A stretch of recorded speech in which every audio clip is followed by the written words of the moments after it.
You are watching BNS News.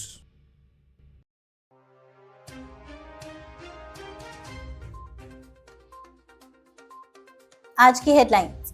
Russian corporations digital rouble का इस्तेमाल कर रहे हैं, जैसे सीबीडीसी पहले तेजी से बढ़ रहा है। ओसेस को ओके कॉइन जापान पर नया लिस्टिंग मिलता है। फ्रेंड.टेक के यूजर्स सिम स्वैप्स को दोष देते हैं 100 ETH से ज्यादा एक हफ्ते में ड्रेन होने के बाद। Central bank group crypto transfers को मैप करने के लिए डेटा प्रोजेक्ट अनवील करता है। Argentine economy minister Sergio Massa national digital currency का प्रस्ताव देता है।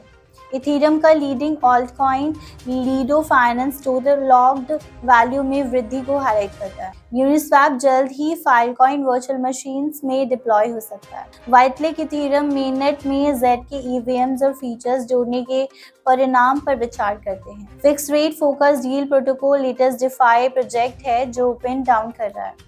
Circles USDC burn base network के टोटल वैल्यू लॉक पर असर डालता है। Japan crypto El Dorado ban हो सकता है। साउथ कोरियन एक्सपर्ट्स लोकलाइजेशन है की थ्राइविंग के लिए क्रिप्टो के emerging APAC markets. Russian corporation digital rouble देश का सेंट्रल बैंक डिजिटल करेंसी का इस्तेमाल करने लग गए हैं। एसपीबी ITRU की एक रिपोर्ट के अनुसार state run serious innovation science and technology centre ने एक कॉर्पोरेट डिजिटल रूबल वॉलेट खोला है। सेंटर ने अपना वॉलेट पहले ही सक्सेसफुली कंडक्ट करने के लिए इस्तेमाल किया है बिजनेस रिलेटेड ऑपरेशंस के लिए। OSS एक गेम ओरिएंटेड ब्लॉकचेन ने अपने OAS डॉलर्स टोकन पर ओके कॉइन जापान का लोकल क्रिप्टोकरेंसी एक्सचेंज पर एक ताज़ा लिस्टिंग पाया है। ऑफिशियल डेट फॉर रजिस्ट्रेशन अक्टूबर 10, 2023 के लिए स्लेटेड है। फ्रेंड.टेक के यूजर्स सिम स्वैप अटैक्स का वार्निंग दे रहे हैं।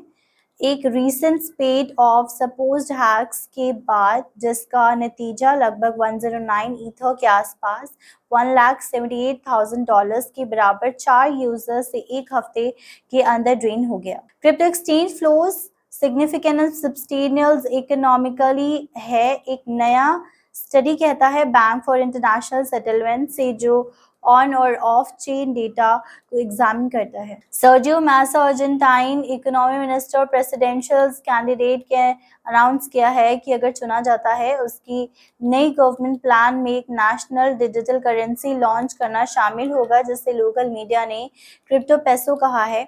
मैसा ने यह भी कहा है कि ये प्लान इस नई करेंसी का इस्तेमाल करने वाले ट्रांजैक्शंस के लिए एक टैक्स रिडक्शंस इन्वॉल्व करेगा। इथेरियम एक लीडिंग स्टेक प्रोटोकॉल के लिए जाना जाता है और लीडो फाइनेंस ने हाल ही में एक्स पर एक अपडेट शेयर किया। अपडेट ने टोटल लॉक्ड वैल्यू में 10% से ज़्यादा की वृद्धि को एम्फसाइज किया due to price rise of ETH, Matic and Sol. Uniswap दुनिया का सबसे बड़ा डिसेंट्रलाइज्ड एक्सचेंज जल्द ही फाइलकॉइन वर्चुअल मशीन में डिप्लॉय हो सकता है। ये डिप्लॉयमेंट तब होगा अगर मिशिगन ब्लॉकचेन आने वाले दिनों में यह संभव बनाने के लिए वोट करता है। वोटिंग ट्रैकर के अनुसार 15.39 मिलियन UNI टोकन्स यानी 99.99% ने डिप्लॉयमेंट को अप्रूव करने के लिए वोट किया है। इसका मतलब है कि यूनी होल्डर्स को सपोर्ट में वोट करना होगा, क्योंकि प्रपोजल्स और 40 मिलियन वोट्स की जरूरत है। वोट अक्टूबर 6 को क्लोज होगा।